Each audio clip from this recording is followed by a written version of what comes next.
BJP ತರ ಅಲ್ಲ. ಹಿಂದೂ ಮುಸಲ್ಮಾನ್ ಯಾವ ಹಿಂದೂನು ಬೇಕಾಗಿಲ್ಲ, ಯಾವ ಮುಸಲ್ಮಾನು ಬೇಕಾಗಿಲ್ಲ.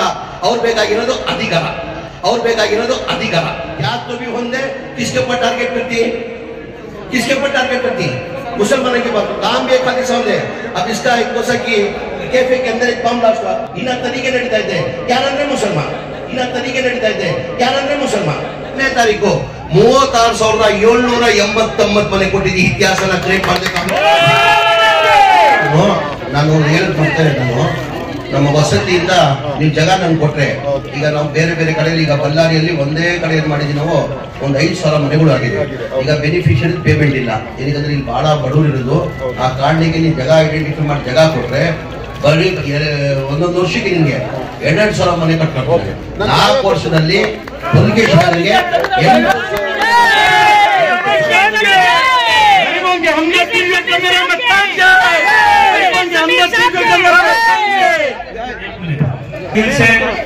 इनो एमएलए बन को आए, हम ना सबको लेको साथ में चल रही, इनो ऐसा लेको चलती. और यहाँ से पूरे लीडर संपत भाई, जाकिर भाई, प्रसन्न कुमार साहब, सब लोग मुजाहिद, सब लोग हमें तुम्हारी लीडरशिप में यहाँ सब है.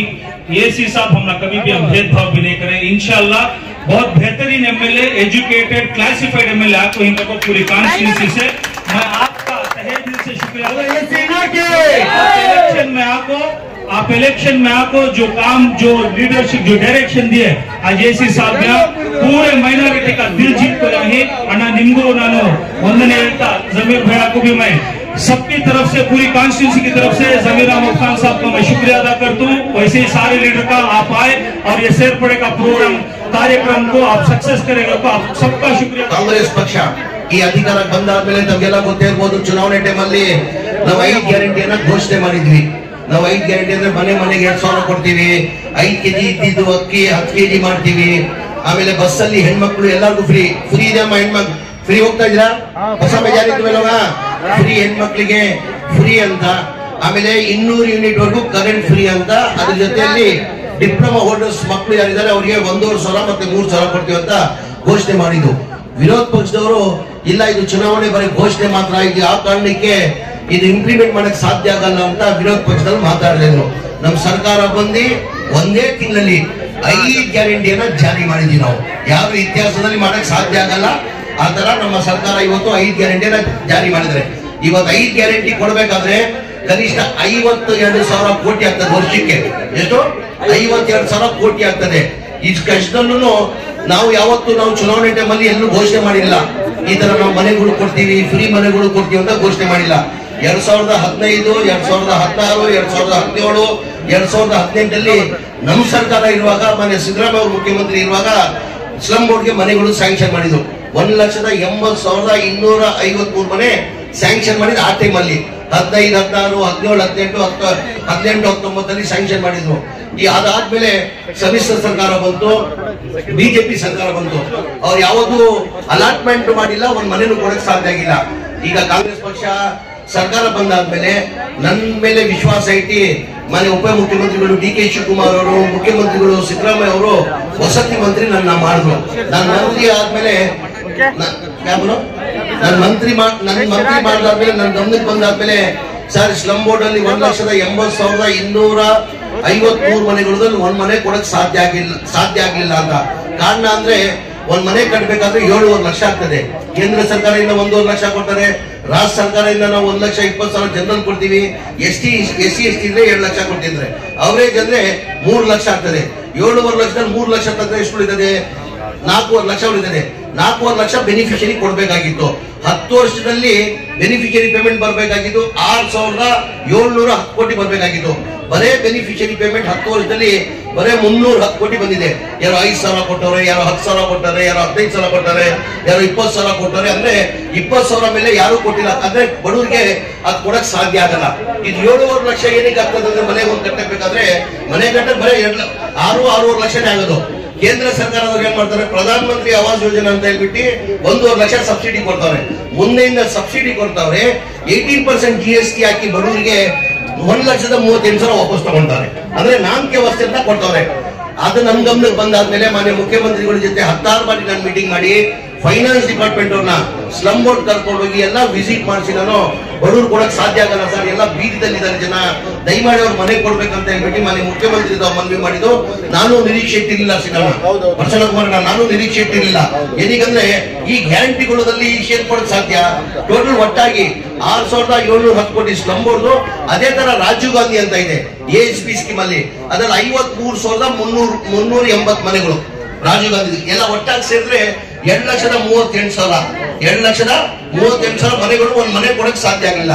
ಇದನ್ನ ಕಂಪ್ಲೀಟ್ ಮಾಡ್ಬೇಕಾದ್ರೆ ಕನಿಷ್ಠ ನಮ್ಗೆ 6,700 ಕೋಟಿ ಸ್ಲಮ್ ಬೋರ್ಡ್ಗೆ, 2,180 ಕೋಟಿ AHP ಸ್ಕೀಮ್ ರಾಜೀವ್ ಗಾಂಧಿಗೆ, ಅಂದ್ರೆ ಒಟ್ಟಾಗಿ 8,900 ಕೋಟಿ ಬೇಕು. ಇಂಥ ಗ್ಯಾರಂಟಿದಲ್ಲಿ ಹೆಂಗ್ ಹೋಗ್ಕೊಡಕ್ ಸಾಧ್ಯ? ನಾನೇನ್ ಮಾಡಿದೆ, ಮಾನ್ಯ ಮುಖ್ಯಮಂತ್ರಿ ಬಡವ್ರ ಬಗ್ಗೆ ಕಾಲೇಜ್ ಇಟ್ಕೊಂಡಿದ್ದಾರೆ, ನನ್ನ ಪ್ರಪೋಸಲ್ ಅನ್ನ ಇಡುವ ಅಂತ ಹೇಳ್ಬಿಟ್ಟು ಮಾನ್ಯ ಮುಖ್ಯಮಂತ್ರಿಗಳ ಜೊತೆ 16 ಬಾರಿ ಮೀಟಿಂಗ್ ಮಾಡಿ ನಾನು ಪ್ರಪೋಸಲ್ ಇಟ್ಟೆ.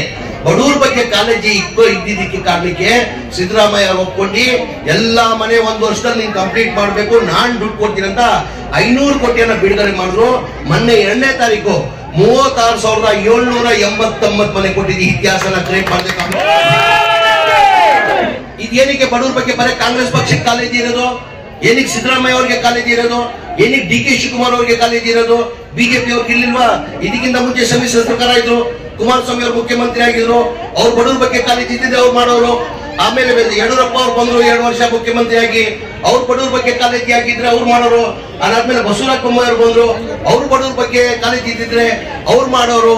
ಅಂದ್ರೆ ಇದೇ ಸೋಮಣ್ಣ ವಸತಿ ಮಂತ್ರಿ 4 ವರ್ಷ ಸೋಮಣ್ಣ ಅವರಿದ್ರು. ಅವ್ರು ಬಹಳ ಸ್ಥಿತಿ ಹೋಗಿ ಮನೆ ಯಡಿಯೂರಪ್ಪನಿಗೆ ಹೇಳಿದ್ದಾರೆ, ಬಸವರಾಜ ಬೊಮ್ಮಾಯಿಗೆ ಹೇಳಿದ್ದಾರೆ, ಸರ್ ಜನ ಬೀದಿದಲ್ಲಿದ್ದಾರೆ, ದಯಮಾಡಿ ಮನೆಗಳು ಕಂಪ್ಲೀಟ್ ಮಾಡ್ಬೇಕು, ಬೆನಿಫಿಷರಿ ಕೊಡಕ್ ಸಾಧ್ಯ ಆಗಲ್ಲ ಅಂತ ಹೇಳಿದಕ್ಕೆ ಅವ್ರ ಮಾತು ಕೇಳಿಲ್ಲ. ಅಂದ್ರೆ ಬಡವ್ರ ಬಗ್ಗೆ ಕಾಲೇಜಿ ಇರ್ಲಿಲ್ಲ.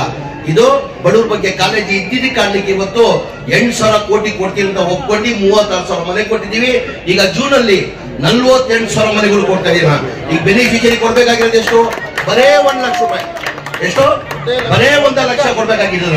ಮಿಕ್ಕಿದೆಲ್ಲ 5 ಲಕ್ಷ ರೂಪಾಯಿ ಸರ್ಕಾರ ವತಿಯಿಂದ ಕೊಡ್ತೀವಿ ಅಂತ ಹೇಳ್ಬಿಟ್ಟು ಈಗ 36,789 ಮನೆ ಕೊಟ್ಟಿದ್ದೀನಿ.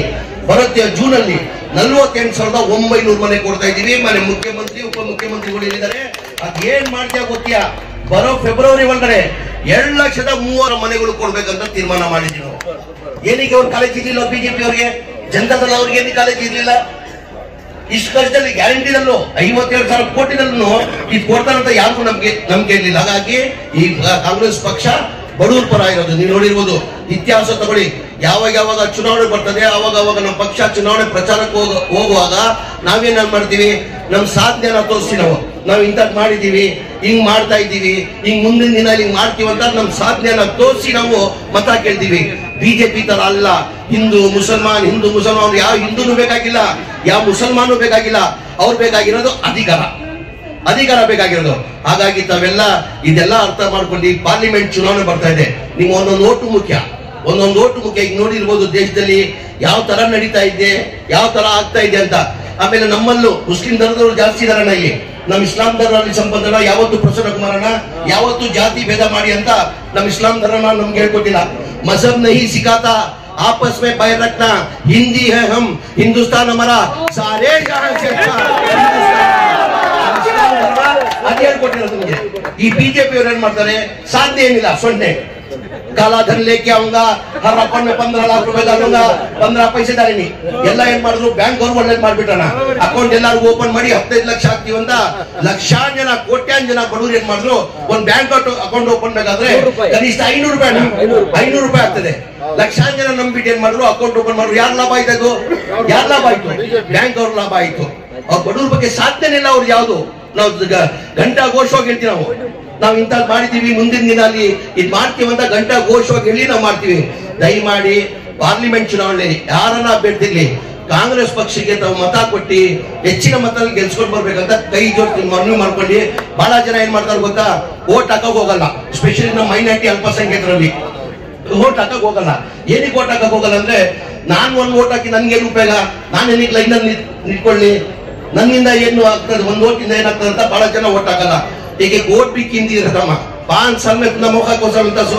3 इलेक्शन आती थी ना, एक काउंसिलर इलेक्शन आता, एक MLA इलेक्शन आता, एक MP इलेक्शन आता। बहुत से हमारे में क्या करती, इलेक्शन के टाइम पे वोट डालने जाते नहीं, कहीं को नहीं जाते। हमें वोट डाल को फायदा क्या? हमें नहीं लगता क्या होता, कर घर में बैठती, एक वोट भी कीमती माँ। आज देश की हालत तुम्हें जानती, आज देश किस हालत से गुजरा, क्या तो भी होंगे, किसके ऊपर टारगेट करती है, किसके ऊपर टारगेट करती, मुसलमानों के पास काम भी एक हादिसा होंगे। अब इसका एक कोसा की कैफे के अंदर एक बम ब्लास्ट हुआ, इन तरीके नಡೀತಾ ಇದೆ, ಯಾರಂದ್ರೆ ಮುಸಲ್ಮಾನ್ ಈಗ ಹೇಳಿದ ಆಯ್ತು ನಮ್ಮ ಇದರಲ್ಲಿ ವಿಧಾನಸೌಧದಲ್ಲಿ ನಾನು ಹೇಳಿಕೆ ಕೊಟ್ಟೆನಾ, ಯಾರೋ ನಮ್ಮ ನಾಸೀರ್ ಹುಸೇನ್ ಸಾಹೇಬ್ರು ರಾಜ್ಯಸಭಾ ಗೆದ್ದಾಗ ಯಾರೋ ಪಾಕಿಸ್ತಾನ ಜೈಕಾರ ಆಗ್ತಾರಂತ ಅದು ತನಿಖೆ ನಡೀತಾ ಇತ್ತು, FSL ರಿಪೋರ್ಟ್ ಕಳ್ಸಿದ್ವಿ, ಮಾಧ್ಯಮದವ್ರು ನನ್ ಕೇಳಿದ್ರು ಸರ್ ಈ ತರ ಪಾಕಿಸ್ತಾನ ಜೈಕಾರ ಹಾಕಿದ್ರೆ ತಾವೇನಂತೀರಾ, ಅದು ಗೊತ್ತಿಲ್ಲಪ್ಪ ತನಿಖೆ ನಡೀತಾ ಇದೆ, FSL ರಿಪೋರ್ಟ್ ಹೋಗಿದೆ, FSL ರಿಪೋರ್ಟ್ ಬರ್ಲಿ, ಹಂಗೇನಾರ ಜೈಕಾರ ಹಾಕಿದ್ರೆ ನನ್ನ ಅಭಿಪ್ರಾಯ ಅವನ್ಗೆ ಅವ್ನ ದೇಶ ದ್ರೋಹಿ ಆಗ್ತಾನೆ, ಅವ್ನ್ ಗಲ್ ಶಿಕ್ಷೆ ಕೊಡ್ಬೇಕಾಗ ಹೇಳೋನು ನಾನು, ಗಲ್ ಶಿಕ್ಷೆ ಕೊಡ್ಬೇಕಂತ ಹೇಳಿದೆ. ಅಂತರ ನಾವೆಲ್ಲ ಪ್ರೀತಿ ವಿಶ್ವಾಸ ಇಂದ ನನ್ನ ಅನ್ಸಿಗೆ ನಾನು ಬಹಳ ದೇಶದಲ್ಲಿ ಹೋಗಿ ಬಹಳ ಬೇರೆ ದೇಶಕ್ಕೆ ಹೋಗಿದ್ದೀನಿ, ನಮ್ಮ ದೇಶದಲ್ಲಿ ಹಿಂದೂ ಮುಸಲ್ಮಾನ್ ಸಿಖ್ ಇಸಾಯಿ ಪ್ರೀತಿಯಿಂದ ಎಲ್ಲ ಮಾಡ್ತಾರಂದ್ರೆ ಸ್ಪೆಷಲಿ ನಮ್ಮ ಕರ್ನಾಟಕದಲ್ಲಿ ನಮ್ಮ ರಾಜ್ಯದಲ್ಲಿ